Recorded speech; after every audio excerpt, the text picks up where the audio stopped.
In the Pokrovsk area, an open track with almost no cover, a high-risk scene was clearly recorded. The Russian army chose a quick but reckless method. One ATV unit with a light trailer was used to transport 6 fully armed infantry soldiers at once. Unarmored, without adequate camouflage, and without escort, the vehicle moved as if it had already conquered the battlefield. From the air, the Ukrainian FPV drone operator had locked onto them, a kamikaze drone gliding low.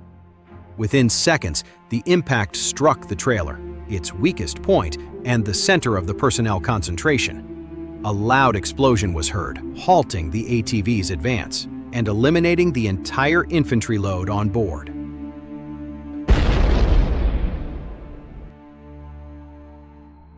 In the latest footage from the front lines, it's clear how Russian troops continued to suffer devastating losses as they attempt to penetrate open terrain, whether using ATVs or moving on foot.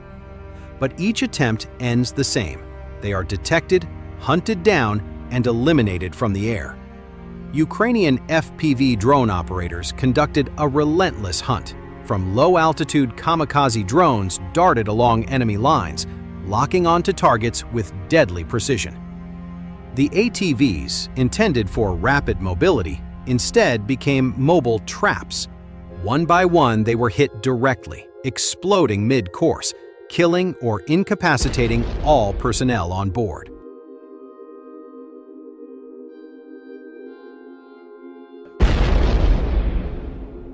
At the same time, after the vehicles were completely destroyed, enemy infantry who survived the initial explosion and attempted to flee on foot across open terrain faced an equally tragic fate. Without cover, without shelter, the Russian infantry were seen running in panic across the empty ground. But the Ukrainian FPV drones continued their pursuit, diving with pinpoint accuracy, ending resistance before they even had a chance to take cover. These attacks were not one or two. Dozens of Russian infantry were reportedly eliminated in a short time, demonstrating Ukraine's tactical air dominance in this sector.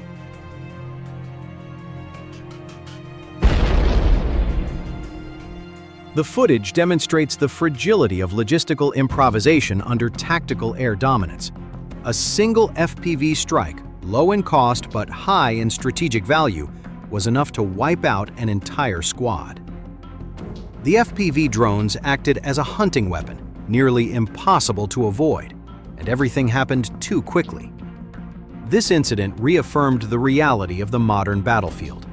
Every movement in the open is an invitation to aerial reconnaissance. For Russian troops around Pokrovsk, this winter seemed more than just a test of extreme weather, but a winter of death. Every movement during the day was a gamble. Every open path turned into a death zone.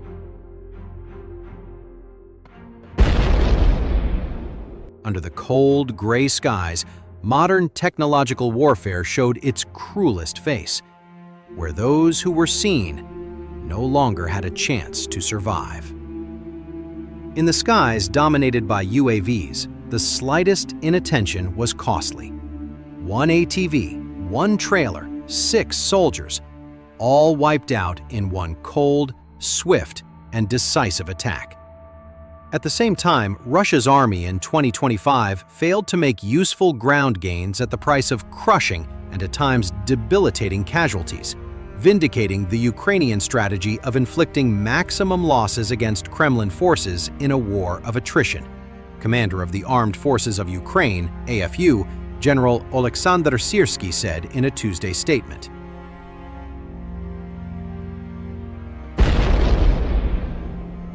The past year was a great test for us.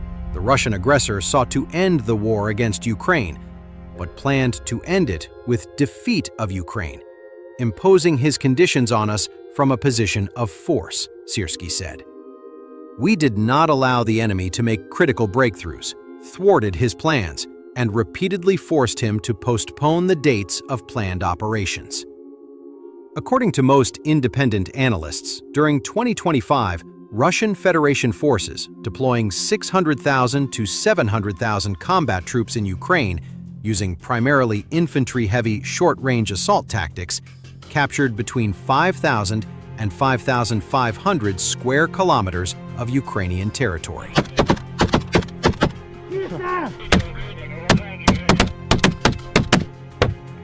Syrskyi said the price paid by Moscow for those gains, by AFU calculation, amounted to at least 418,000 soldiers killed or seriously wounded in combat. Estimates by independent military watch groups as well as Britain's Ministry of Defense are similar. Ukrainian combat unit video and soldiers speaking to Ukrainian media say that dense clouds of first-person view, FPV, bomber and observation drones orbiting battlefields are the main engine of Russian combat losses.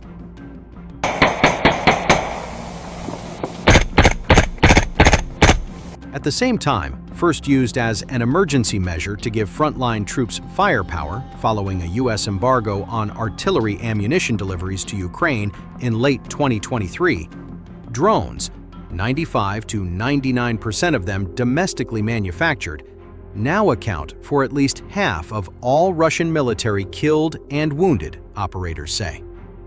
Syrskyi claimed that the lethality of Ukraine's defenses over the year had repeatedly forced Kremlin planners to delay or even cancel major offensives because Russian assault units ran out of troops to carry out attacks.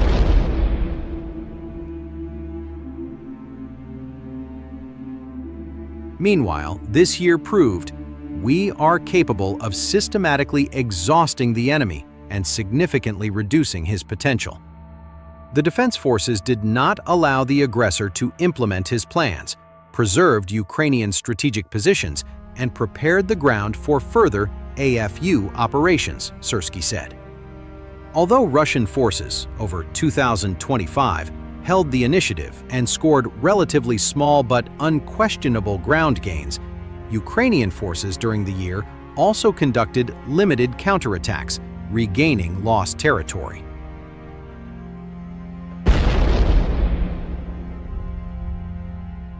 The most visible Ukrainian counterattacks took place in the eastern sector near the city of Pokrovsk, a named Russian major objective since mid-2023. In fighting around the village of Dobropilya, to the northeast of Pokrovsk, in July and August, Ukrainian counterattacks surrounded and wiped out hundreds of Russian infantry that had infiltrated behind Ukrainian lines. In a similar defensive operation in October to November 2025, formations of Russian infantry infiltrated to the center of Pokrovsk city, but were pushed back by Ukrainian assault troops in December.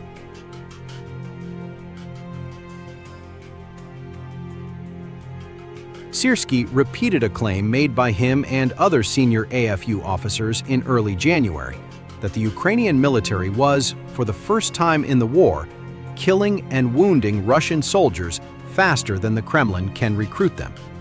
If true, the ratio could become a potential breaking point for a Russian military needing to demonstrate continual ground gains so that the Russian state might claim it still is on a slow but inevitable path to victory in Ukraine. According to independent analysts, the Ukrainian claim that Russia might be running out of troops is possibly true.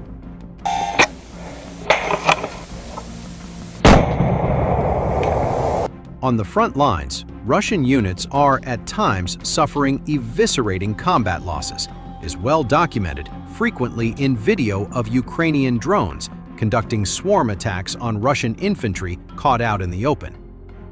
On Tuesday, Syrskyi said of the AFU's 2025, "We survived because our soldiers worked at the limit with complete dedication, inflicting maximum losses on the occupiers. Thanks to the effective combat work of the defense forces, the enemy has not been able to increase its grouping, overall force numbers in Ukraine, for a long time."